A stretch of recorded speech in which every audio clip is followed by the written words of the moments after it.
Magandang araw sa inyong lahat, Kuya Vlog. This is Ivana Alawi, Kuya Nes Vlog, subscribe po natin.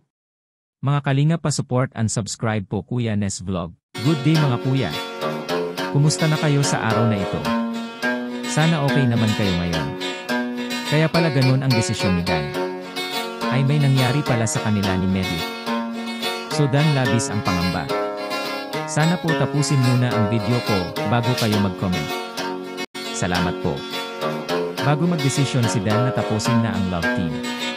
Medit nagsumbong kay Kalingap Rab na may nangyari daw sa kanila ni Kalingap Dan. So Dan labis ang pangamba. Kaya nakita niyo sa mukha ni Medit nang sabihin ni Dan Bay. Halos sumabog ang luha niya. Pero pinigilan lang niya. Kaya ngayon si Medit ay pansamantala umalis muna ng naga upang mawala ang sakit sa dibdib. Pero nakikita mo sa mukha ni Medit na tumatawa. Nakita niyo noon inaabot nila Dan at Rab ang galing sa mga sponsor na pera. Ay pinakita ni Medit na tumatawa. At kaya niya ang sitwasyon sa oras na yon. Alam niyo si Medit ay madiskarte at kaya niyang lumaban. Gusto lang niya sana tumagal pa ang love team para siya ay makatapos sa pag-aaral. Pero si Dan ang hindi pinaglaban sa mga bashers. Kaya ngayon walang magawa si Medit. Sabi nga noon ni Ruel nang sila binash sa social media na tuloy lang. Going with the flow. Kung si Medit ang tatanungin sana ayaw pa niya matigil ang Dandit. Naalala niyo noon una silang binash na gusto na ni Medit ang tapusin or ihinto ang Dandit, pero ayaw ni Dan. Kaya si Medit ay pinagbigyan niya si Dan. Pero ngayon ay naramdaman ni Dan ang panhihinayang dahil sa pangyayari. Ang balita ko mga supporter ng Dandit nag-iba na ng sino suportahan.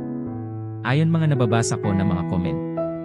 Oo nga ngayon, marami talaga ang nawawala ng mga taga-suporta ng Dandit. So Kalingap Dan medyo bumaba ang kanyang views, iwan ko kung dahil nga sa wala na ang Dandit. So maraming pangamba ngayon ni Dan, dahil may mga project siya ngayon na kailangan matapos.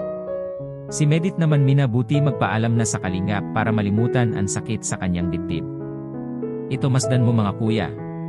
Ang eksena nang sabihin ni Medit na itigil na nila ang love team, pero si Dan nagmakaawa kay Medit. Sabi niya wag please, kaya daw natin ito. Iwan ko kung may dahilan siya noon. Masdan mo ang tagpo na ito nang sabihin ni Dan itigil na nila ang love team, para daw matapos na ang pagbash sa kanilang. So si Medit gulat sa sinabi ni Dan. Ang inantay niya sana ay mga words of encouragement na kaya natin ito. So si Medit biglang nag-iba ang mukha. Lalo na noong tumalikod na si Dan. Habol pa niya ng tingin si Dan. Pero sa totoo lang malaki rin ang pakinabang ni Medit kay Dan dahil sa Dandit. Nakilala siya ng tao na ganyan siyang yon at maraming nagmamahal, dahil sa mabait siya ay madiskarte sa buhay. At nga may nagbibigay na sa kanya, pero tuloy pa rin ang pagtitinda niya ng leche flan. So ngayon maraming pangamba ni Dan dahil sa ito na nangyari na. Ito watch niyo sa kanyang live pagkatapos mabuwag ang Dandit. Mga pangangailangan sa mama ko at kapatid ko. Ang ating pagsustento sa kanila, sila ko yung sustain. Kailan naman ang ating inaalala. Pero sa mga bahay,